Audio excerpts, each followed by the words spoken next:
Man lazimal istighfar, siapa yang banyak beristighfar, Allah berikan 4. Ja'alallahu lahu min kulli dhiqin makhraja, segala kesempitannya dilapangkan Allah, sempit hatinya dilapangkan Allah, sempit dadanya dilapangkan Allah. Wali ma min kulli hammin faraja, segala kesusahannya diberikan Allah kemudahan. Susah rezekinya, susah hidupnya, susah pikirannya, susah urusannya, dimudahkan Allah. Wa razaqahu min haitsu la yahtasib, diberi Allah rezeki dari jalan yang tidak disangka-sangka, yang tidak diduga-duga, datang rezeki itu. Siapa yang menjanjikan? Nabi Muhammad SAW. Nabi bicara dari mana? Wa ma yantiqu 'anil hawa in huwa illa wahyun yuha. Dia bicara bukan mengikuti hawa nafsunya, melainkan dari wahyu yang dibawa oleh Jibril dari Allah Subhanahu wa taala. Memperbanyak istighfar. Yang keempat, wa ma kana Allahu mu'adzibahum wa hum yastaghfirun. Allah tidak akan menurunkan azab wa hum yastaghfirun selama mereka mampu beristighfar. Oleh sebab itu, kenapa tsunami tidak datang? Kenapa gunung tidak meletus? Kenapa air yang dari laut tidak naik ke darat? Kenapa tidak terjadi gempa bumi? Masih ada di Sidrap yang beristighfar. Masih ada orang yang bangun malam, salat sunat taubat menjelang subuh. Wabil ashari hum yastaghfirun. Menjelang azan subuh, di waktu sahur dia memperbanyak istighfar. Sependek-pendeknya astaghfirullah, agak panjang astaghfirullahalazim, lebih panjang astaghfirullahalazim alladzi la ilaha illa huwal hayyul qayyum wa atubu ilaih. Yang lebih afdal sayyidul istighfar, Allahumma anta rabbi la ilaha illa anta khalaqtani wa ana 'abduka wa ana 'ala 'ahdika wa wa'dika mastata'tu a'udzu bika min syarri ma sana'tu abu'u laka bi ni'matika 'alayya wa abu'u bi dhanbi faghfirli fa innahu la yaghfiru dzunuba illa anta. Dibaca dia setelah subuh, dijaga Allah sampai zuhur. Dibaca setelah zuhur, dipelihara sampai asar. Dibaca selepas asar, dijaga sampai maghrib. Dibaca sehabis maghrib, dijaga sampai isya. Dibaca habis isya, dijaga sampai subuh. Allahumma anta rabbi la ilaha illa anta khalaqtani wa ana 'abduka, aku hambamu, wa ana 'ala ahdika, aku dalam perjanjian denganmu, wa wa'dika, aku dalam MOU denganmu, mastata'tu, sesuai kemampuanmu. Abu ulaka bi ni'matika 'alayya, aku datang menghadapmu dengan nikmatmu, nikmat mata, nikmat telinga, nikmat otak, nikmat hati, nikmat buah pinggang, nikmat kaki, nikmat tangan. Wa abu bi dzambi, tapi justru aku datang membawa dosa. Aku datang membawa nikmat, tapi justru aku datang membawa dosa. Dosa telinga, dosa mata, dosa lidah, dosa hati. Mestinya aku datang membawa nikmat, datang membawa pahala. Wa abu bi dzambi, tapi justru aku datang membawa dosa. Tapi aku yakin dan percaya, fa innahu la yaghfiru dzunuba illa anta. Tak ada yang bisa mengampunkan segala dosa kecuali engkau. Di musim pandemi yang selama ini selesai sholat hanya 3 kali saja. Assalamualaikum warahmatullah, Assalamualaikum warahmatullah, Astaghfirullahaladzim, Astaghfirullahaladzim, Astaghfirullahaladzim. Diperbanyak istighfar. Wallahi, kata Nabi Muhammad SAW, Nabi bersumpah, wallahi demi Allah, inni la astaghfiru ila rabbi wa atubu ilaih. Aku beristighfar kepada Allah, aku bertaubat kepada Allah mi'ata marrah, 100 kali sehari semalam. Jadi kita pun bisa beristighfar 100 kali sehari semalam. Kalau kita hitung jari kita ini sendinya ada 20, 1, 2, 3, 4, 5, 6, 7, 8, 9, 10, 11, 12, 13, 14, 15, 16, 17, 18, 19, 20. 20 sendi. Habis sholat kita isi 20 istighfar. Habis subuh 20, habis zuhur 20, habis asar 20, habis maghrib 20, habis isya 20, ditambah doa 20, ditambah tahajud 20, ditambah witir 20, ditambah bangun tidur malam 20. Hanya sekali putaran tulang-tulang sendi. Kata Nabi, likulli sulama minkum sedekah. Setiap tulang-tulang sendi ini mesti ada sedekahnya. Apa maksud sedekah tulang sendi? Sedekah orang kaya dengan uangnya, sedekah kita dengan sedekah tulang sendi. Astaghfirullahalazim, astaghfirullahalazim, astaghfirullahalazim, astaghfirullahalazim, astaghfirullahalazim. Allah menjanjikan balasan-balasan yang disampaikan oleh Nabi Muhammad sallallahu alaihi wasallam. Tapi di antara yang paling afdal di antara zikir ini semua adalah afdalu dzikri la ilaha illallah. Tidak ada zikir yang paling afdal daripada la ilaha illallah. Maka kita baca la ilaha illallah, la ilaha illallah, la ilaha illallah, ditutup dengan kalimatu haqqin 'alaiha nahya, dengan itu kita hidup, wa 'alaiha namutu, dengan itu kita mati, wa bi'anu ba'asu, dengan itu kita akan dibangkitkan di padang mahsyar. Hidupnya dengan la ilaha illallah, matinya dengan la ilaha illallah. Kenapa disebut hidupnya dengan la ilaha illallah? Karena waktu awal hidupnya ayahnya mengazankan ke telinganya, asyhadu an la ilaha illallah. Itulah makna alaiha nahya, dengan itu kita hidup. Kenapa disebut alaiha namutu, dengan itu kita mati? Karena matinya ditalqinkan ke telinga sebelah kanan, la ilaha illallah. Matinya pun dengan la ilaha illallah. Wa bi'anu ba'su, nanti dia dibangkitkan di padang mahsyar juga dengan kalimat la ilaha illallah. Tapi jangan lupa, orang yang hanya berkata la ilaha illallah tidak diakui Islamnya. Orang yang hanya berkata la ilaha illallah tidak diterima amalnya sebelum dia sepasang dengan Muhammadur Rasulullah. Oleh sebab itu maka salawat, apalagi hari ini hari Jumat, Sayyidul Ayyam, kata Nabi, perbanyaklah salawat pada hari Jumat. Allahumma salli ala Sayyidina Muhammad wa ala ali Sayyidina Muhammad. Allahumma salli ala Sayyidina Muhammad wa ala ali Sayyidina Muhammad. Allahumma salli ala Sayyidina Muhammad wa ala ali Sayyidina Muhammad. Khusus pada hari Jumat. Hari yang lain kita berselawat, tapi pada hari Jumat maka kita perbanyak solawat, solawat, solawat, solawat. Inna salatakum ma'rudatun alayya. Solawat kamu dari rumah kamu, dari tempat kamu bersolawat. Solawat orang sidrap dibawa ke Masjid Nabawi. Solawat orang sidrap dibawa ke makam Nabi. Allahumma salli ala Sayyidina Muhammad dari Masjid Agung Sidrap dibawa ke Masjid Nabawi di kota Al-Madinah Al-Munawwarah. Lalu kemudian sahabat bertanya, kaifa salatuna ma'rudatun alaika wa qad arimta? Bagaimana solawat kami dibawa ke makammu padahal engkau sudah mati, meninggal dunia? Bukankah orang yang mati itu tidak hidup? Bukankah orang mati itu dimakan cacing tanah? Apa jawab Nabi? Innallaha harramal arda ajsadal anbiya. Allah mengharamkan tanah memakan jasad para nabi. Jadi sahabat Nabi itu rasional, sahabat Nabi itu berpikir, sahabat Nabi itu bukan hanya diam, sahabat Nabi itu bukan hanya nerima saja, sahabat Nabi itu bertanya, bagaimana mungkin solawat kami bisa dibawa ke makammu padahal kau sudah mati dimakan cacing tanah? Nabi menjawab, innallaha harramal arda ajsadal anbiya. Allah mengharamkan tanah memakan jasad para nabi. Hari Jumat, pagi Jumat, petang Jumat, malam Jumat, memperbanyak salawat lebih daripada hari biasanya. Allahumma salli ala Sayyidina Muhammad wa ala ali Sayyidina Muhammad. Membaca surat Al-Kahfi. Man qara'a surat Al-Kahfi yaumal jumu'ati. Siapa yang membaca surat Al-Kahfi hari Jumat, pagi Jumat, siang Jumat, sore Jumat, malam Jumat, adha'a lahu min nur. Allah berikan dia cahaya, pencerahan, terang pandangannya, terang matanya, terang pikirannya, terang hatinya. Kalau sudah gelap, kita suntuk. Makanya anak kecil tidak boleh mati lampu. Kalau ada anak kecil malam mati lampu, nafasnya bisa sesak. Kenapa sesak? Sempit dadanya. Itu maknanya kalau Allah kasih kita terang cahaya karena membaca surat Al-Kahfi hari Jumat. Tapi jangan sampai menyuruh orang baca surat Al-Kahfi, ternyata yang ceramah ini belum baca surat Al-Kahfi.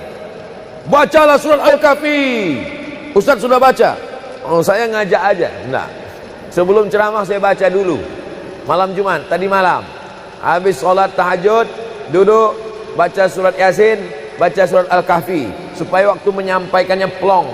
Karena kalau kita hanya menyuruh saja tidak mengamalkannya, terasa di dalam hati. Bacalah surat Al-Kahfi. Pembohong. Oleh sebab itu saya mengajak, tapi saya sudah baca duluan. Man qara'a surat Yasin lailatal Jum'ah. Siapa yang membaca surat Yasin malam, tidak hanya malam Jumat. Man qara'a Yasin fi lailatin, tak ada disebut malam Jumat. Siapa yang baca surat Yasin pada suatu malam, malam Senin, malam Selasa, malam Rabu, malam Kamis, malam Ahad, malam Jumat, ghufira lahu, asbaha maghfuran lah. Waktu subuh dia sudah diampunkan Allah. Adapun surat Al-Kahfi tadi malam, malam Jumat, pagi Jumat, siang Jumat, sore Jumat, sampai nanti sebelum matahari tenggelam. Dan dari salat asar sampai matahari tenggelam, waktu mustajab untuk berdoa, didoakan segala kebaikan-kebaikan. Sayyidul ayyam, induk dari segala hari. Berapa banyak orang amat sangat ingin hidup di hari ini, tapi meninggal kemarin sore. Berapa banyak amat sangat ingin hidup di bulan ini, tapi sudah didahului oleh ajal, janji kepada Allah Subhanahu wa taala. Jangan ada sedetik pun waktu yang sia-sia, yang kosong hampa, tanpa kita isi dengan amal kepada Allah Subhanahu wa taala. Man shalla alayya salatan, siapa yang bersolawat satu kali, sallallahu alaihi biha asyra, Allah balas 10 kebaikan. Huttan anhu asyara sayiat, ditutupi 10 kesalahan. Wa rufi'at lahu asyara darajat, dinaikkan 10 darajat tingkatan kemuliaan. Satu kali salawat 10 dosa diampunkan, 10 kebaikan pahala dituliskan, 10 darajat kemuliaan diangkat, dinaikkan di hadapan Allah Subhanahu wa taala. Oleh sebab itu maka hari ini kita perbanyak solawat, pertemuan solawat, berjumpa dengan orang bersolawat. Dan kita memang melakukan tradisi-tradisi itu. Ketika ada orang mau menikah bersolawat, anaknya akikah bersolawat, acara walimah bersolawat, khotib khutbah Jumat kalau tidak bersolawat batal Jumatnya. Orang yang sedang sholat kalau dia tidak bersolawat, menurut mazhab Syafi'i batal sholatnya. Orang yang berdoa kalau tidak bersolawat, doanya tergantung tidak dikabulkan Allah. Majlis kita kalau tidak ada solawat, maka majlis itu berubah menjadi majlis antanajifah, majlis mangkai, majlis busuk, majlis berbau. Oleh sebab itu tidak ada cara lain menolak ini semua adalah dengan cara bersolawat, solawat dan solawat. Itu poin yang ketiga. Poin yang keempat, di antara menjauhkan kita dari bala ini, tolak bala ini adalah shadaqatus sirri tadfa'u mitatas su. Sedekah menolak bala, mati su'ul khatimah. Makanya dulu kita ada istilah sedekah tolak bala. Sedekah menolak musibah, sedekah menolak bencana, sedekah menolak wabah.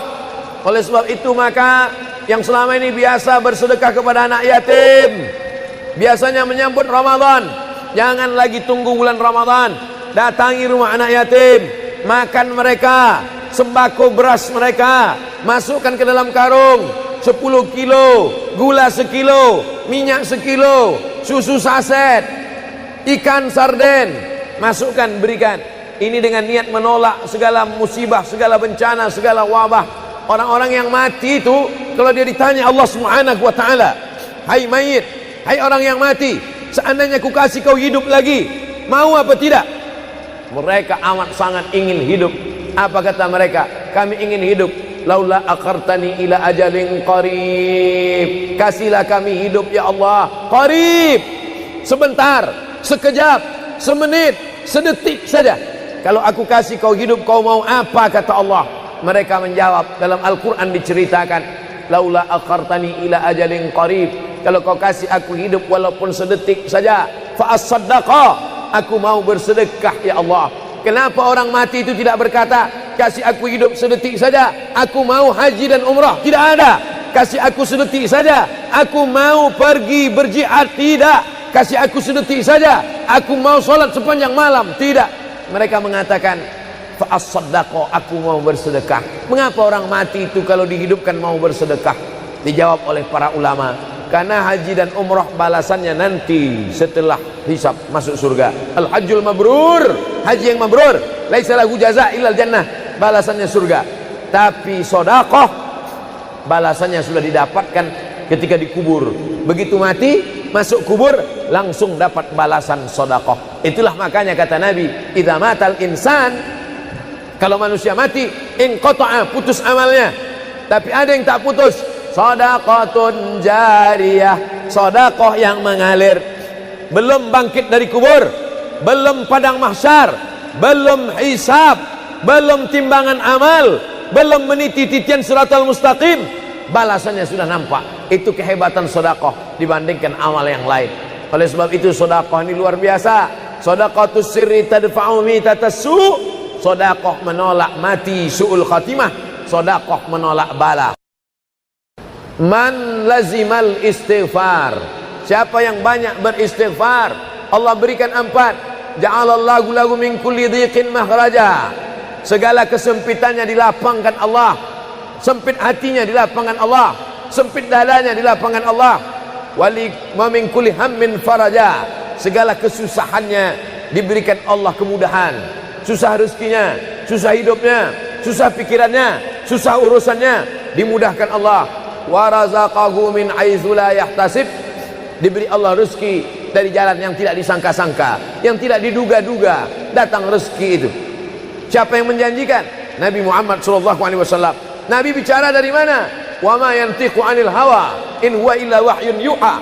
Dia bicara bukan mengikuti hawa nafsunya, melainkan dari wahyu yang dibawa oleh Jibril dari Allah Subhanahu wa taala. Memperbanyak istighfar. Yang keempat, wa ma kana Allahu mu'adzibahum wa hum yastaghfirun. Allah tidak akan menurunkan azab wa hum yastaghfirun selama mereka mau beristighfar. Oleh sebab itu, kenapa tsunami tidak datang? Kenapa gunung tidak meletus? Kenapa air yang dari laut tidak naik ke darat? Kenapa tidak terjadi gempa bumi? Masih ada di Sidrap yang beristighfar. Masih ada orang yang bangun malam, salat sunat taubat menjelang subuh. Wabil ashari hum yastaghfirun. Menjelang azan subuh, di waktu sahur dia memperbanyak istighfar. Sependek-pendeknya astagfirullah, agak panjang astaghfirullahalazim, lebih panjang astaghfirullahalazim alladzi la ilaha illa huwal hayyul qayyum wa atubu ilaih. Yang lebih afdal sayyidul istighfar, Allahumma anta rabbi la ilaha illa anta khalaqtani wa ana 'abduka wa ana 'ala 'ahdika wa wa'dika mastata'tu a'udzu bika min syarri ma sana'tu abu'u laka bi ni'matika 'alayya wa abu'u bi dhanbi faghfirli fa innahu la yaghfiru dzunuba illa anta. Dibaca dia setelah subuh, dijaga Allah sampai zuhur. Dibaca setelah zuhur, dipelihara sampai asar. Dibaca selepas asar, dijaga sampai maghrib. Dibaca sehabis maghrib, dijaga sampai isya. Dibaca habis isya, dijaga sampai subuh. Allahumma anta rabbi la ilaha illa anta khalaqtani wa ana 'abduka, aku hambamu, wa ana 'ala ahdika, aku dalam perjanjian denganmu, wa wa'dika, aku dalam MOU denganmu, mastata'tu, sesuai kemampuanmu. Abu ulaka bi ni'matika 'alayya, aku datang menghadapmu dengan nikmatmu, nikmat mata, nikmat telinga, nikmat otak, nikmat hati, nikmat buah pinggang, nikmat kaki, nikmat tangan. Wa abu bi dzambi, tapi justru aku datang membawa dosa. Aku datang membawa nikmat, tapi justru aku datang membawa dosa. Dosa telinga, dosa mata, dosa lidah, dosa hati. Mestinya aku datang membawa nikmat, datang membawa pahala. Wa abu bi dzambi, tapi justru aku datang membawa dosa. Tapi aku yakin dan percaya, fa innahu la yaghfiru dzunuba illa anta, tak ada yang bisa mengampunkan segala dosa kecuali engkau. Di musim pandemi yang selama ini selesai sholat hanya 3 kali saja. Assalamualaikum warahmatullah, Assalamualaikum warahmatullah, Astaghfirullahaladzim, Astaghfirullahaladzim, Astaghfirullahaladzim. Diperbanyak istighfar. Wallahi, kata Nabi Muhammad SAW, Nabi bersumpah, wallahi demi Allah, inni la astaghfiru ila rabbi wa atubu ilaih. Aku beristighfar kepada Allah, aku bertaubat kepada Allah mi'ata marrah, 100 kali sehari semalam. Jadi kita pun bisa beristighfar 100 kali sehari semalam.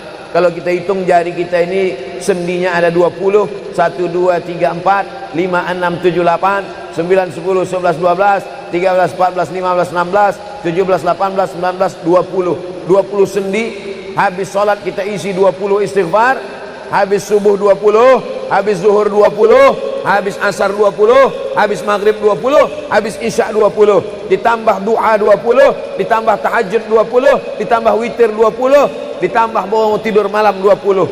Hanya sekali putaran tulang-tulang sendi. Kata Nabi, likulli sulama minkum sedekah. Setiap tulang-tulang sendi ini mesti ada sedekahnya. Apa maksud sedekah tulang sendi? Sedekah orang kaya dengan uangnya, sedekah kita dengan sedekah tulang sendi. Astaghfirullahalazim, astaghfirullahalazim, astaghfirullahalazim, astaghfirullahalazim, astaghfirullahalazim. Allah menjanjikan balasan-balasan yang disampaikan oleh Nabi Muhammad sallallahu alaihi wasallam. Tapi di antara yang paling afdal di antara zikir ini semua adalah afdalu dzikri la ilaha illallah. Tidak ada zikir yang paling afdal daripada la ilaha illallah. Maka kita baca la ilaha illallah, la ilaha illallah, la ilaha illallah, ditutup dengan kalimatu haqqin 'alaiha nahya, dengan itu kita hidup, wa 'alaiha namutu, dengan itu kita mati, wa bi'anu ba'su, dengan itu kita akan dibangkitkan di padang mahsyar. Hidupnya dengan la ilaha illallah, matinya dengan la ilaha illallah. Kenapa disebut hidupnya dengan la ilaha illallah? Karena waktu awal hidupnya ayahnya mengazankan ke telinganya, asyhadu an la ilaha illallah. Itulah makna alaiha nahya, dengan itu kita hidup. Kenapa disebut alaiha namutu, dengan itu kita mati? Karena matinya ditalqinkan ke telinga sebelah kanan, la ilaha illallah. Matinya pun dengan la ilaha illallah. Wa bi'anu ba'su, nanti dia dibangkitkan di padang mahsyar juga dengan kalimat la ilaha illallah. Tapi jangan lupa, orang yang hanya berkata la ilaha illallah tidak diakui Islamnya. Orang yang hanya berkata la ilaha illallah tidak diterima amalnya sebelum dia sepasang dengan Muhammadur Rasulullah. Oleh sebab itu maka solawat, apalagi hari ini hari Jumat, Sayyidul Ayyam, kata Nabi, perbanyaklah solawat pada hari Jumat.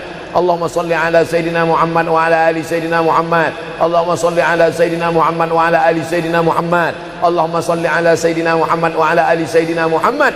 Khusus pada hari Jumat. Hari yang lain kita bersolawat, tapi pada hari Jumat maka kita perbanyak solawat, solawat, solawat, solawat. Inna salatakum ma'rudatun alayya. Solawat kamu dari rumah kamu, dari tempat kamu bersolawat. Solawat orang sidrap dibawa ke Masjid Nabawi. Salawat orang sidrap dibawa ke makam Nabi. Allahumma salli ala Sayyidina Muhammad dari Masjid Agung Sidrap dibawa ke Masjid Nabawi di kota Al-Madinah Al-Munawwarah.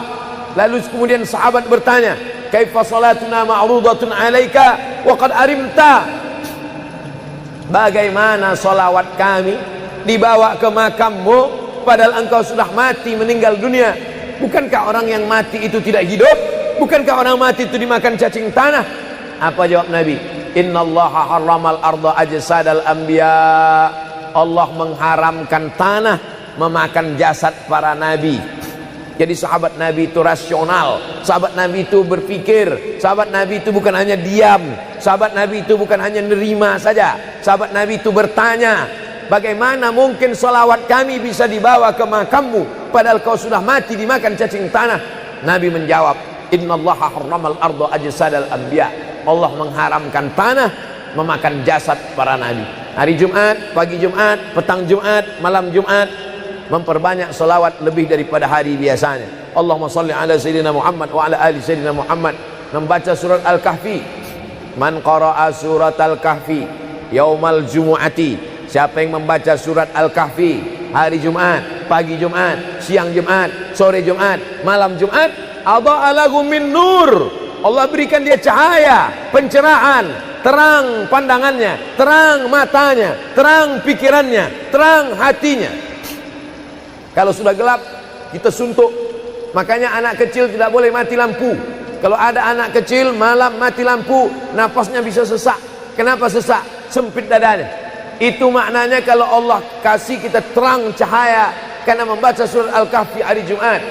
Tapi jangan sampai menyuruh orang baca surat Al-Kahfi, ternyata yang ceramah ini belum baca surat Al-Kahfi. Bacalah surat Al-Kahfi. Ustaz sudah baca? Oh, saya ngajak aja. Enggak. Sebelum ceramah saya baca dulu. Malam Jumat, tadi malam. Habis sholat tahajud, duduk, baca surat Yasin, baca surat Al-Kahfi. Supaya waktu menyampaikannya plong. Karena kalau kita hanya menyuruh saja tidak mengamalkannya, terasa di dalam hati. Bacalah surat Al-Kahfi. Pembohong. Oleh sebab itu saya mengajak, tapi saya sudah baca duluan. Man qara'a surat Yasin lailatal Jum'ah. Siapa yang membaca surat Yasin malam, tidak hanya malam Jumat. Man qara'a Yasin fi lailatin, tak ada disebut malam Jumat. Siapa yang baca surat Yasin pada suatu malam, malam Senin, malam Selasa, malam Rabu, malam Kamis, malam Ahad, malam Jumat, ghufira lahu, asbaha maghfuran lah. Waktu subuh dia sudah diampunkan Allah. Adapun surat Al-Kahfi tadi malam, malam Jumat, pagi Jumat, siang Jumat, sore Jumat, sampai nanti sebelum matahari tenggelam. Dan dari salat asar sampai matahari tenggelam, waktu mustajab untuk berdoa, didoakan segala kebaikan-kebaikan. Sayyidul ayyam, induk dari segala hari. Berapa banyak orang amat sangat ingin hidup di hari ini, tapi meninggal kemarin sore. Berapa banyak amat sangat ingin hidup di bulan ini, tapi sudah didahului oleh ajal janji kepada Allah Subhanahu wa taala. Jangan ada sedetik pun waktu yang sia-sia, yang kosong hampa tanpa kita isi dengan amal kepada Allah Subhanahu wa taala. Man shalla alayya salatan, siapa yang bersolawat satu kali, sallallahu alaihi biha asyra, Allah balas 10 kebaikan. Huttan anhu asyara sayiat, ditutupi 10 kesalahan. Wa rufi'at lahu asyara darajat, dinaikkan 10 darajat tingkatan kemuliaan. Satu kali salawat 10 dosa diampunkan, 10 kebaikan pahala dituliskan, 10 darajat kemuliaan diangkat, dinaikkan di hadapan Allah Subhanahu wa taala. Oleh sebab itu maka hari ini kita perbanyak solawat, pertemuan solawat, berjumpa dengan orang bersolawat. Dan kita memang melakukan tradisi-tradisi itu. Ketika ada orang mau menikah bersolawat, anaknya akikah bersolawat, acara walimah bersolawat, khotib khutbah Jumat kalau tidak bersolawat batal Jumatnya. Orang yang sedang sholat kalau dia tidak bersolawat, menurut mazhab Syafi'i batal sholatnya. Orang yang berdoa kalau tidak bersolawat, doanya tergantung tidak dikabulkan Allah. Majlis kita kalau tidak ada solawat, maka majlis itu berubah menjadi majlis antanajifah, majlis mangkai, majlis busuk, majlis berbau. Oleh sebab itu tidak ada cara lain menolak ini semua adalah dengan cara bersolawat, solawat dan solawat. Itu poin yang ketiga. Poin yang keempat, di antara menjauhkan kita dari bala ini, tolak bala ini adalah shadaqatus sirri tadfa'u mitatas su. Sedekah menolak bala, mati su'ul khatimah. Makanya dulu kita ada istilah sedekah tolak bala. Sedekah menolak musibah, sedekah menolak bencana, sedekah menolak wabah. Oleh sebab itu maka yang selama ini biasa bersedekah kepada anak yatim, biasanya menyambut Ramadan, jangan lagi tunggu bulan Ramadan, datangi rumah anak yatim, makan mereka, sembako beras mereka, masukkan ke dalam karung 10 kilo, gula sekilo, minyak sekilo, susu saset, ikan sarden, masukkan, berikan. Ini dengan niat menolak segala musibah, segala bencana, segala wabah. Orang-orang yang mati itu kalau dia ditanya Allah Subhanahu wa taala, hai mayit, hai orang yang mati, seandainya ku kasih kau hidup lagi, mau apa tidak? Mereka amat sangat ingin hidup. Apa kata mereka? Kami ingin hidup. Laula akhartani ila ajalin qarib, kasihlah kami hidup ya Allah qarib, sebentar, sekejap, semenit, sedetik saja. Kalau aku kasih kau hidup, kau mau apa? Kata Allah. Mereka menjawab, dalam Al-Quran diceritakan, laula akhartani ila ajalin qarib, kalau kau kasih aku hidup walaupun sedetik saja, fa as-saddaqa, aku mau bersedekah ya Allah. Kenapa orang mati itu tidak berkata, kasih aku hidup sedetik saja, aku mau haji dan umrah? Tidak ada. Kasih aku sedetik saja, aku mau pergi berjihad? Tidak. Kasih aku sedetik saja, aku mau sholat sepanjang malam? Tidak. Mereka mengatakan, fa'as-saddaqa, aku mau bersedekah. Mengapa orang mati itu kalau dihidupkan mau bersedekah? Dijawab oleh para ulama, karena haji dan umrah balasannya nanti setelah hisab masuk surga. Al-hajjul mabrur, haji yang mabrur, laisa lahu jaza illal jannah, balasannya surga. Tapi sedekah balasannya sudah didapatkan ketika dikubur. Begitu mati masuk kubur langsung dapat balasan sedekah. Itulah makanya kata Nabi, idza matal insan, kalau manusia mati, inqata'a, putus amalnya. Tapi ada yang tak putus, shadaqatun jariyah, sedekah yang mengalir. Belum bangkit dari kubur, belum padang mahsyar, belum hisab, belum timbangan amal, belum meniti titian siratal mustaqim, balasannya sudah nampak. Itu kehebatan sedekah dibandingkan amal yang lain. Oleh sebab itu sedekah ini luar biasa. Shadaqatus sirri tadfa'u mitatas su, sedekah menolak mati su'ul khatimah, sedekah menolak bala. Alhamdulillah, Allahumma salli ala Sayyidina Muhammad wa ala ali Sayyidina Muhammad.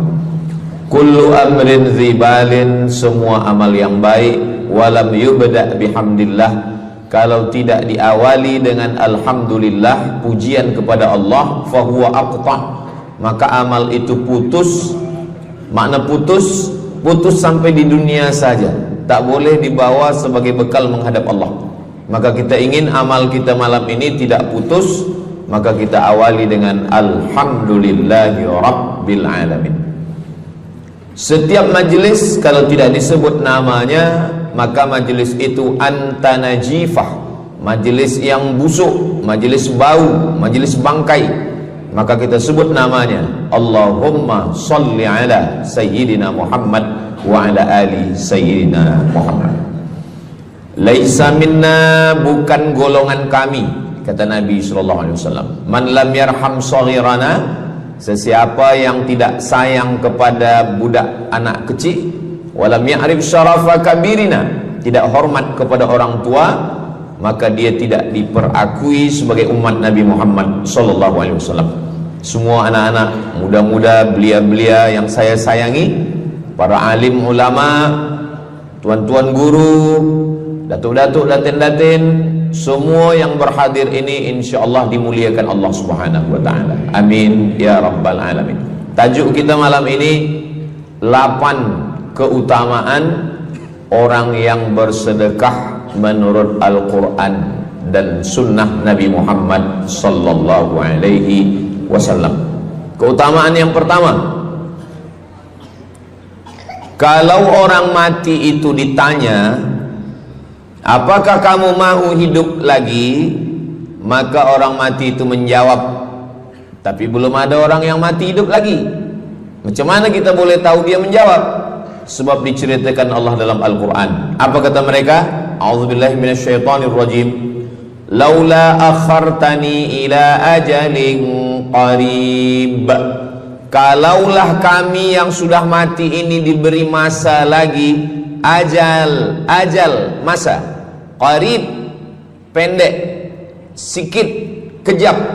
Kalaulah kami boleh dibagi masa hidup lagi walaupun sikit, walaupun kejap, apa yang ingin mereka lakukan? Fa as-saddaqa, kami ingin bersodaqah. Mereka tak ada kata, kalaulah kami boleh hidup lagi, kami ingin jihad, tak ada. Kalau boleh hidup lagi, kami ingin pergi haji, tak ada. Mereka katakan fa as-saddaqa, kami ingin bersedekah. Kenapa sedekah? Kenapa bukan perang? Maka ulama membagi jawaban. Karena kalau haji itu balasannya nanti di surga. Wal hajjul mabrur laisa lahu jazaa'un illal jannah. Haji mabrur balasannya surga nanti selepas hari kiamat. Tapi kalau sedekah, balasan pahalanya diperolehi ketika di alam kubur. Itulah kenapa orang-orang yang mati itu ingin kalau hidup lagi fa as-sadaqah, mereka ingin bersedekah. Sedekah, hampir semua kata-kata dalam bahasa Arab itu asalnya 3 huruf. Sedekah. Sedekah artinya benar. Sadaqallahul azim, maha benar Allah. Sedekah artinya benar. Kalau memang benar betul iman kita, mana buktinya? Buktinya adalah dengan bersedekah. Itulah kenapa sedekah itu disebut dengan sedekah, tanda iman itu benar. Karena untuk menggerakkan lidah bercakap sangat mudah. Apa kata pepatah orang Melayu? Lidah tak bertulang. Mudah saja menggerakkan. Asyhadu an la ilaha illallah wa asyhadu anna Muhammadar Rasulullah. Kalau memang benar betul cakap, mana buktinya? Buktinya adalah sedekah. Lelaki mengatakan saya cinta kepada kamu, senang saja nak mengatakan cinta, tapi apa bukti, proof, mana memang betul cinta? Maka dia mesti bagikan sedekah. Kalau yang tadi itu sedekah, kalau ini namanya sadaq. Sadaq artinya mahar. Mahar pernikahan lelaki dengan perempuan, aku nikahkan engkau dengan anak saya dengan memberikan cincin emas dan gelang rantai tunai. Itulah dia sadaq, tanda bukti cinta dia kepada seorang perempuan. Sadaqah, benar. As-sidqu, sidik, benar. As-siddiq, orang yang benar. Maka disebut dia dengan Abu Bakar Siddiq, karena dia benar memberikan emas sebesar batu waktu dibawa pergi hijrah bersama Nabi Muhammad SAW. Maka dia disebut dengan Siddiq karena dia benar imannya dengan memberikan sedekah. Tapi ada makna siddiq yang lain. Ketika yang lain mendustakan Nabi, tak percaya kepada Isra Mi'raj, dialah orang yang percaya. Maka disebut dia dengan Siddiq. Siddiq dari kata sadaq, benar. Karena iman dia yang benar. Mana bukti, proof bahwa iman dia benar? Dia bersedekah, membagikan emasnya sebesar batu. Nama dia Abu Bakar Siddiq. Nama ayah dia Abu Quhafah. Ayah dia tak Islam. Apa kata ayah dia? Habislah emas Abu Bakar itu dibawa Muhammad sallallahu alaihi wasallam. Anak Abu Bakar itu namanya Asma. Asma, mana emas ayah kamu? Dah habis dibawa Muhammad. Dia benci betul dengan Nabi Muhammad. Datang Asma, dia ambil batu, dia masukkan ke dalam kain. Kata Asma, emas ayah tu masih ada dalam kain, Datuk. Lalu Abu Quhafah memegang. Abu Quhafah ni buta, dia tak nampak. Oh ya, masih ada lagi. Rupanya emas itu sudah dibawa hijrah bersama Rasulullah sallallahu alaihi wasallam. Makanya kata Nabi, "Lau anfaqa ahadukum mithla Uhudin zahaban." Seandainya ada di antara kamu yang boleh berwakaf emas walaupun sebesar Bukit Uhud. Bukit Uhud itu panjangnya 7 km. Seandainya ada di antara kamu yang boleh berwakaf emas sebesar Bukit Uhud, itu tak sampai setengah tapak tangan Sayyidina Abu Bakar Siddiq. Kenapa? Sebab kalau sekarang ada orang bersedekah banyak, memanglah sekarang sudah aman. Tapi masa itu masa susah, masa payah, Abu Bakar Siddiq menunjukkan bukti keimanannya. Ini keutamaan yang pertama menurut Al-Quran. Kenapa orang bersedekah? Karena orang-orang mati, kalau dia boleh bagi tambah umur hidup lagi, mereka berkata, fa'as-saddaqa, kami ingin bersedekah. Itu yang pertama. Yang kedua, sampai berapa nih? Sampai 8. Tadi saya dibagi tahu Ustadz sampai 8. Atau tak pun sampai 8, kalau dah habis 60 menit habis. Yang kedua, idzas sama'um fatarat, langit terbelah. Wa idzal kawakibun tasarat, planet bertembung, berjatuhan. Wa idzal biharu fujirat, lautan diletupkan, tsunami namanya. Wa idzal quburu bu'athirat, semua yang dikubur dibangkitkan. Selepas itu kita pun bangkit dari kubur. Innama amruhu idza arada syai'an ayyakula lahu kun fayakun. Bila kita bangkit, tak ada atap, tak ada dinding, tak ada pokok kayu. Semua gunung-gunung macam bulu kambing dihembus angin. Wa takunul jibalu kal ihnil manfush, macam bulu kambing dihembus angin. Di mana kita bernaung? Di mana kita berlindung? Kata Nabi sallallahu alaihi wasallam. Ini yang kedua. Kullu mri'in tahta zilli sadaqatihi, orang akan bernaung di bawah sedekah. Bukan bernaung di bawah haji, bukan bernaung di bawah sembahyang, bukan bernaung di bawah puasa, tapi tempat bernaung atap adalah sedekah. Tapi jangan sebab kita kaji sedekah malam ni, esok subuh tak sembahyang. Awak tak sembahyang, kita bernaung di bawah sedekah. Betul, memang bernaung di bawah sedekah, tapi tiangnya sembahyang. As-salatu imaduddin, sembahyang, salat itu adalah tiang daripada agama. Maka tempat kita berlindung, tempat kita bernaung nanti adalah sedekah. Ada yang tenggelam kerana peluh saking panasnya, ada yang tenggelam kerana peluh sampai ke lutut, ada sampai ke pinggang, ada sampai ke leher, ada yang tenggelam habis. Tapi ada orang yang merasa sejuk, selesa. Kenapa? Kullu mri'in tahta zilli sadaqatihi, orang akan bernaung di bawah sedekah. Orang-orang yang membina masjid, macam mana mahalnya masjid, jutaan ringgit, maka ketika dia mati menghadap Allah Subhanahu wa taala, semua kepanasan, semua terik matahari sejengkal dari ubun-ubun kepala, tapi ada orang yang tahta zilli shadaqatihi, dia akan bernaung di bawah sedekah. Mudah-mudahan panjang umur, Allah bagi kita rezeki supaya kita boleh bernaung di bawah sedekah kita nanti insyaallah. Kita masa siang 12 jam, malam 12 jam, tapi di akhirat nanti 50.000 sanah, 50.000 tahun, belum tentu lagi diputuskan di pengadilan Allah Subhanahu wa taala. Datang orang menghadap Nabi Adam, "Wahai Adam, kami sudah kepanasan, kami tak tahan di padang mahsyar ini." Kata Nabi Adam, "Saya malu menghadap Allah." Dulu kata Allah, "La taqraba hadhihi syajarah." Jangan dekati pokok kuldi. Fatakuna minaz zalimin. Nanti engkau jadi orang zalim. Fa azallahuma syaitan. Tapi digoda syaitan. Lalu kemudian Nabi Adam bertaubat. Doa yang paling tua doa Nabi Adam, Rabbana zalamna anfusana wa illam taghfir lana wa tarhamna lanakunanna minal khasirin. Datang mereka menghadap kepada Nabi Nuh.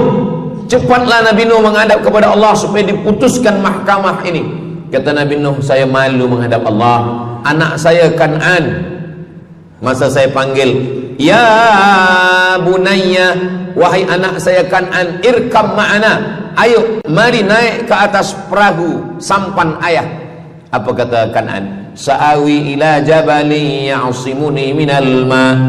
Saya naik sampan, saya naik ke atas bukit, saya akan selamat. Rupa-rupanya hujan 40 hari 40 malam, tenggelam. Kita belum lagi 40 hari 40 malam, baru 2 hari buaya dah naik ke jalan. Macam mana 40 hari 40 malam?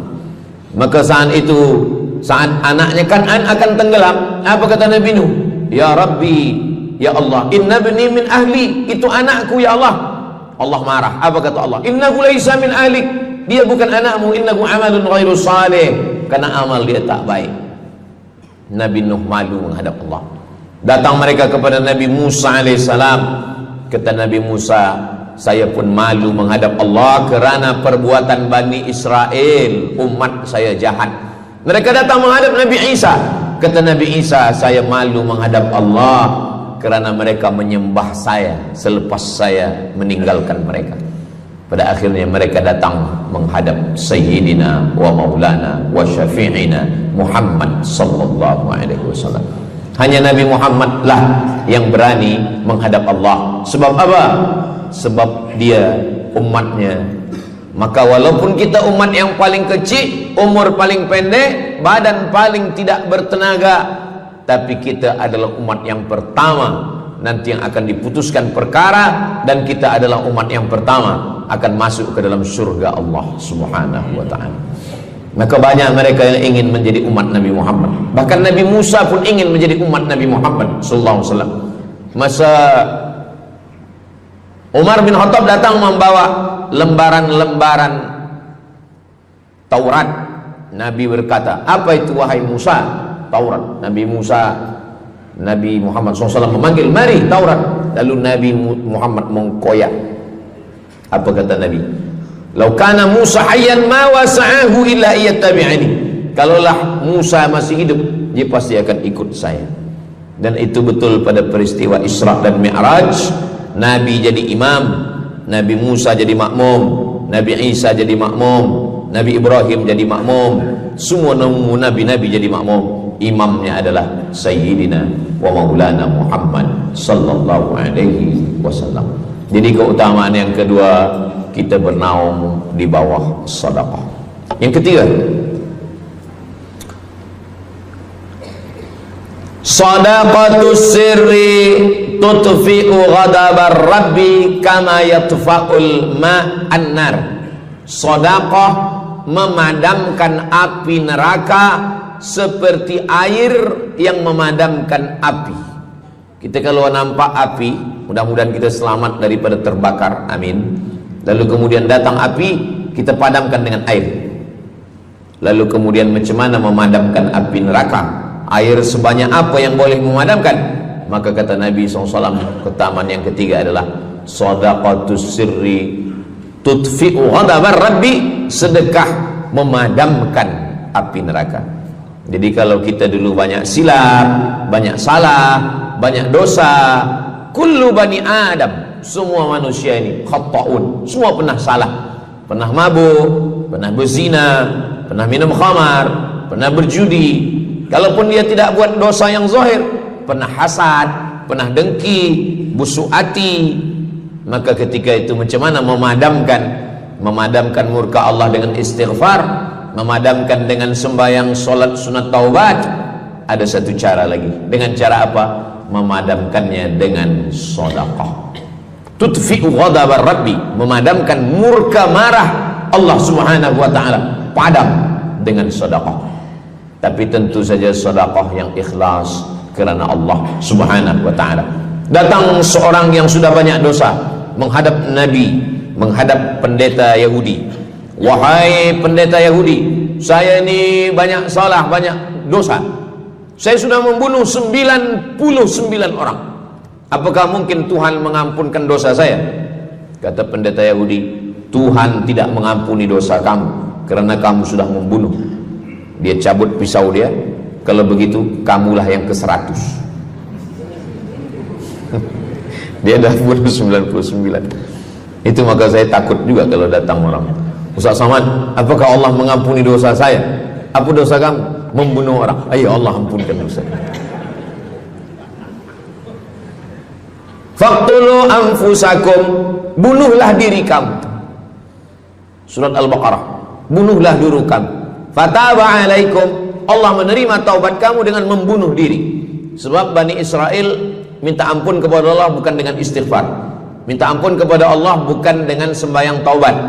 Bani Israel kalau dia minta ampun kepada Allah dulu zaman Nabi Musa, dia ambil pedang, dia ambil parang panjang, dia cari orang yang sama-sama berdosa. Saya ada dosa, saya cari tuan-tuan yang ada dosa. Tuan ada dosa? Ada. Kita nak bertaubat? Ya, ayo kita. Nanti kita sama-sama cincang. Nanti tuan cincang saya cincang tuan. Kita sama-sama mati. Baru Allah ampunkan dosa. Faqtulu anfusakum, bunuhlah diri kamu. Fataba alaikum, Allah menerima taubat kamu. Tapi syariat Nabi Muhammad sallallahu alaihi wasallam, ma min muslimin yuznibu dzamban, kalau ada yang silap khilaf salah, summa yatatahhar, mandi taubat. Apalagi kita di Bandar Seri Begawan, bila tadi pesawat terbang nak landing turun, nampak cantik laut keliling. Jadi siapa nak mandi taubat, pergi ke laut. Kalau sampai ke tengah laut, bukan cuma dosa hilang, orangnya hilang sekali. Aku mandi taubat, saya mandi taubat. Selepas mandi taubat, tak boleh mandi taubat, wudu. Tak boleh wudu, tayamum. Selepas itu sembahyang sunat taubat. Usolli sunnatat taubat raka'ataini lillahi ta'ala. Dosanya perlu sebut, jangan sebut. Ada seorang lelaki, maaf, nafsu dia tinggi. Lalu di jalan dia nampak perempuan.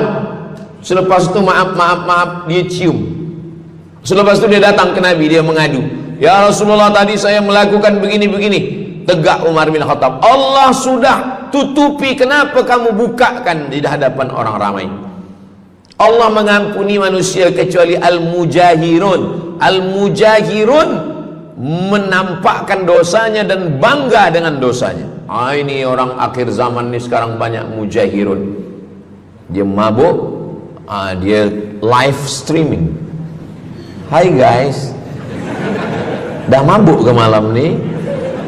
Ini al-mujahirun. Maka ulil amri mesti ambil hukum.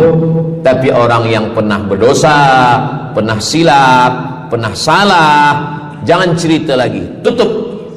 Suami-suami kalau bertobat kepada Allah, mengadu kepada Allah, cukup. Jangan cerita ke istri. Allah menerima, istri tak terima. Jadi taubat cukup kepada Allah Subhanahu wa taala, mengadu dah. Bangkit tahajud malam minta kepada Allah. Jangan suara kuat-kuat. Cukup. Sebab tidak semua kejujuran boleh diterima orang lain. Tak semua perempuan boleh menerima kejujuran. Sakit hati dia. Allah Subhanahu wa taala Maha Pengampun. Selepas itu kemudian wa asbi'is sayyi'atal hasanata, dosa-dosa silap khilaf masa lalu bagaimana menutupinya? Hasanata, perbuatan baik. Sembahyang baik, sholat baik, tapi ada yang paling baik. Apa dia? Shadaqatus sirri, memperbanyak sedekah, memadamkan murka Allah seperti api dipadamkan oleh air. Marah itu adalah kobaran dari api neraka. Bila kita sedang marah, itu adalah api neraka lahab. Lahab itu artinya berkobar. Lahab pakai ba, lahab. Sebab saya pernah juga lalu di satu jalan, ada rumah makan, restoran Abu Lahab, pakai P, lahab, mungkin lahab, makan lahab. Allah Subhanahu wa taala memadamkan murkanya. Inna rahmati sabaqat ghadabi, rahmatku lebih cepat daripada murkaku. Memang Allah marah, tapi ketika dia berbagi kepada orang lain, dia tutupi dosanya di masa yang lalu. Syarat taubat 3. Yang pertama, an-nadamu fil qalbi, menyesal dalam hati. Yang kedua, al-iqraru bil lisani, nyatakan dengan lisan, astaghfirullahalazim. Yang ketiga, al-itmaru alla ya'uda ilaihi abadan, tekad saya tidak akan buat lagi sampai mati. Namanya taubat nasuha. Nasuha, 3 huruf. Nasoha artinya menyaring madu. Datang orang memanjat pokok kayu, dia ambil parang panjang, dia potong sarang lebah jatuh ke bawah, disaring dengan kain tipis, lalu kemudian tersangkut di atas kain. Lilinnya tersangkut, lebahnya tersangkut, anak lebah tersangkut, rantingnya tersangkut, dahannya tersangkut, maka keluarlah madu. Itu bahasa Arabnya namanya nasuha. Apa makna nasuha? Menyaring dosa-dosa sehingga yang tinggal hanya amal soleh, yang sampah-sampah tersangkut. Sekarang susah nak minum madu yang asli, banyak palsu. Macam mana Ustaz, saya ni suka spesihat minum madu. Apa tanda madu ni asli? Bawa pulang ke rumah, kalau istri marah itu asli.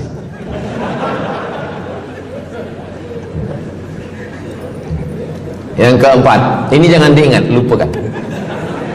Yang keempat, apa itu keutamaan sedekah? Kata Nabi SAW, as-sadaqatu, sedekah itu tadfa'u mitatassu, menolak mati su'ul khatimah.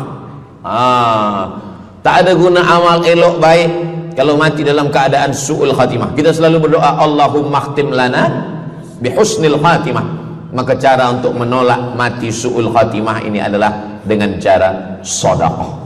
Banyak orang mati husnul khatimah, bukan ulama, meninggal di dalam Masjidil Haram sedang pakai ihram, selepas tawaf di belakang makam Ibrahim ketika sedang sujud terakhir. Itulah mati yang paling indah.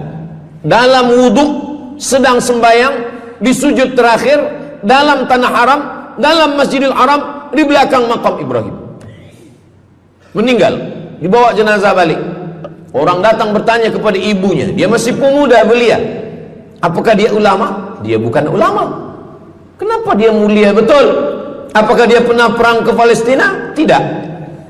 2-3 hari selepas itu datang satu perempuan membawa budak kecil.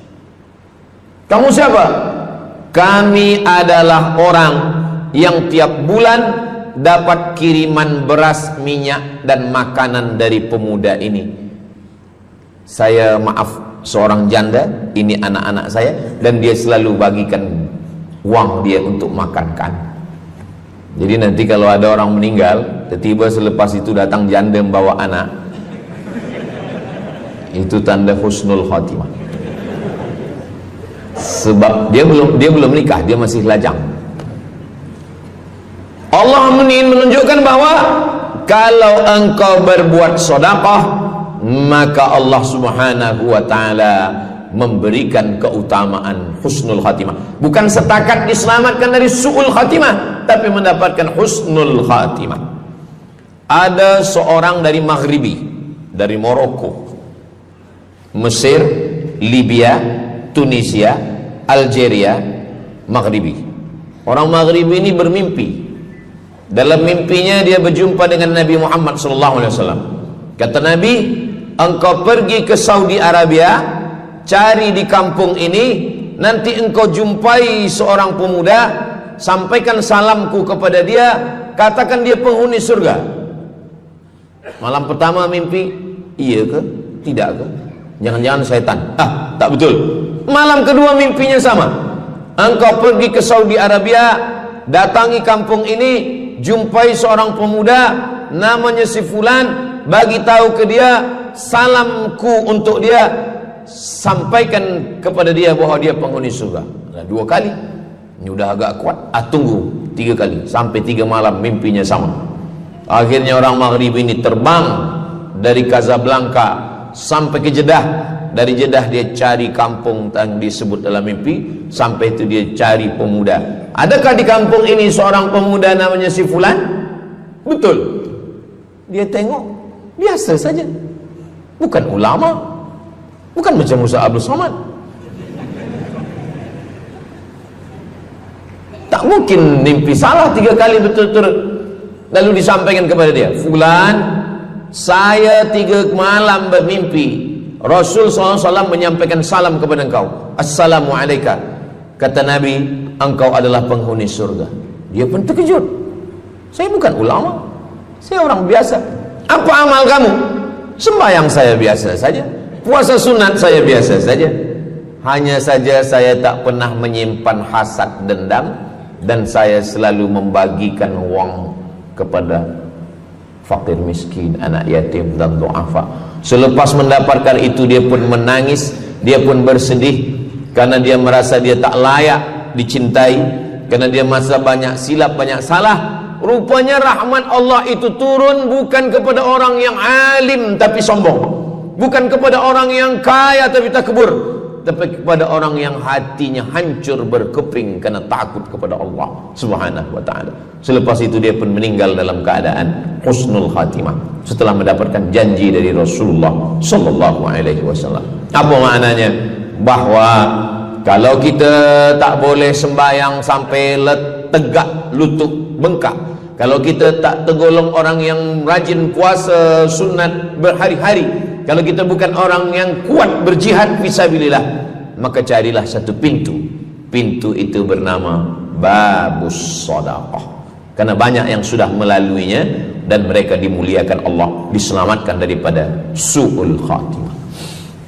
Yang keberapa? Kelima. Saya sebetulnya ingat, saya nak cuba aja.